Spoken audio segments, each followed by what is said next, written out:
Circular पे circular CBSE release करता चला जा रहा है और रिलीज हो रही है आपकी हवा, निकल रही है ना हवा, बिल्कुल मुझे यहां तक आवाज सुनाई दे रही है।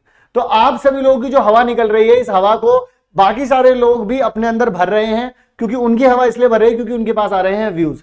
वो क्या कर रहे हैं, आप लोगों को उल्टी सीधी बातें बोल बोल करके यहां से वहां टहला रहे हैं, और आप लोगों को भी खूब मजा आ रहा है। हाँ अच्छा क्या बात कह दी, अच्छा अब ये भी कह दिया, ओहो हाँ।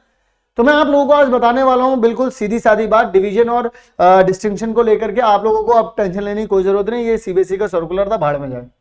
पहले बात करते हैं डिस्टिंक्शन, डिवीजन, सेकंड डिवीजन और फिर डिवीजन, ये क्या होता था। एक्चुअल में पहले क्या सिर्फ इस तरीके से माना जाता था कि आपकी डिस्टिंक्शन आ गई है भाई, वो फर्स्ट डिवीजन से पास हो गया, वो सेकंड डिवीजन से पास हो गया। और इस तरीके की बातें जब कभी भी आप किसी और कॉलेज में भी जाते थे या फिर कहीं पर जॉब लेने भी जाते थे, तो आपकी मार्कशीट अगर वो देखते थे तो वहां पर भी वो इस तरीके से डिस्टिंक्शन है या नहीं है, डिवीजन है या नहीं है, इससे देखते थे। अब सीबीएसई ने ये चीज हटा दी है, लेकिन ये था क्या क्राइटेरिया, मैं थोड़ा और डिटेल में बता देता हूं आप सभी लोगों को। लेकिन उससे पहले काम की बात सुन लो। अगर डिस्टिंक्शन नहीं है, डिवीजन नहीं है, इसका मतलब सारे के सारे सब्जेक्ट जरूरी हो जाते हैं। तो ऑल सब्जेक्ट की टेस्ट सीरीज देना और भी ज्यादा जरूरी है। तो ऑल सब्जेक्ट की, चाहे वो टेस्ट सीरीज हो, चाहे वो सैंपल पेपर हो, चाहे फिर वो पिछले 10 साल के क्वेश्चंस हो, चाहे फिर वो इंपॉर्टेंट क्वेश्चंस की सिंपल छोटी सी पीडीएफ हो, या फिर डेली लाइव हो, आपको सब कुछ लेना जरूरी है। और सब कुछ फ्री तो है, क्या दिक्कत है। कहीं दिक्कत आती है तो इस नंबर पे व्हाट्सएप कर लेना। अब बात बताता हूं तुम लोगों को इसके बारे में। तो जो डिस्टिंक्शन होती थी, डिस्टिंक्शन ये होती थी कि 75 या 75% से अगर ऊपर रहता तो उसे बोलते थे डिस्टिंक्शन, 60 से 75 के बीच में रहता था तो उसे बोलते थे फर्स्ट डिवीजन, 50 से 60 के बीच में रहता था उसे बोलते थे सेकंड डिवीजन, और 40 से 50 के बीच में रहता था तो उसे बोलते थे थर्ड डिवीजन। तो इस तरीके से डिवीजन क्राइटेरिया और डिस्टिंक्शन क्राइटेरिया को बांटा जाता था।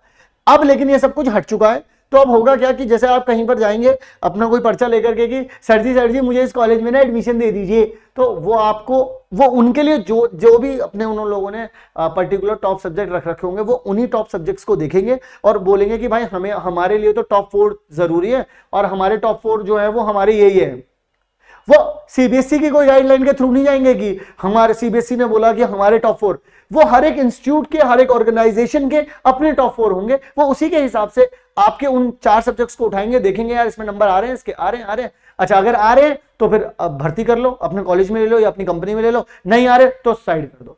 इसका मतलब वो कोई से भी 4 सब्जेक्ट या 5 सब्जेक्ट चुनेंगे। तो डेफिनेटली आप लोगों को जरूरी पड़ जाता है आपको इस टेस्ट सीरीज में आना, क्योंकि ये टेस्ट सीरीज बिल्कुल एग्जैक्टली बोर्ड एग्जाम में जिस तरीके के क्वेश्चंस करवाए जाते हैं, आते हैं, वो उन्हीं क्वेश्चन से बनी है।